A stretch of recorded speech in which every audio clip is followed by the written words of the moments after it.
Hello বন্ধুরা, আসসালামু আলাইকুম। Tech solution by Sohel channel আপনাকে স্বাগতম।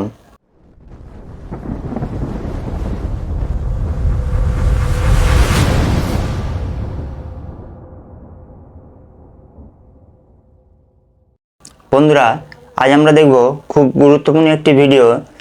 সেটি হচ্ছে আমরা যে সিম রাস্তা থেকে বা দোকান থেকে কিনে থাকি সেটি আসলে আমার নামে রেজিস্ট্রেশন করা না অন্য কারো নামে রেজিস্ট্রেশন করা, আমাদের এনআইডি দিয়ে কতগুলো সিম রেজিস্ট্রেশন করেছি সেগুলো আমরা আজকে বের করব।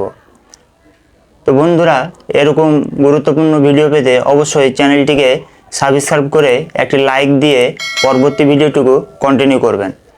এই কাজটি করার জন্য আমরা প্রথমে চলে যাব আমাদের মোবাইলের ডায়াল প্যাডে আসার পর আমরা এখানে ডায়াল করব *1600 দেওয়ার পর আমরা যে কোনো সিমে এটি ডায়াল করব। তবে একটি কথা মাথায় রাখতে হবে যে SMS এর সমান আমাদের অবশ্যই মোবাইলের ব্যালেন্স থাকতে হবে। এখানে কিছুক্ষণ লোড নেওয়ার পর আমাদের সামনে এরকম ইন্টারফেস আসবে। আমাদের এখানে বলতেছে please enter the last 4 digit of your ID, মানে আপনাদের যে এনআইডি আছে সে এনআইডির লাস্টের 4 ডিজিট এখানে দিয়ে দিতে হবে। আমি আমারটা দিয়ে দিচ্ছি, আপনারা আপনাদেরটা দিয়ে দেবেন। আমি আমারটা দিয়ে দিয়েছি এবং এই যে সেন্ড লেখা আছে এই সেন্ডের ওপর ক্লিক করে দেবেন।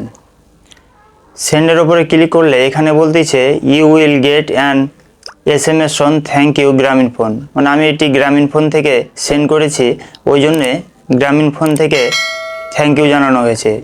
এবার আমরা যদি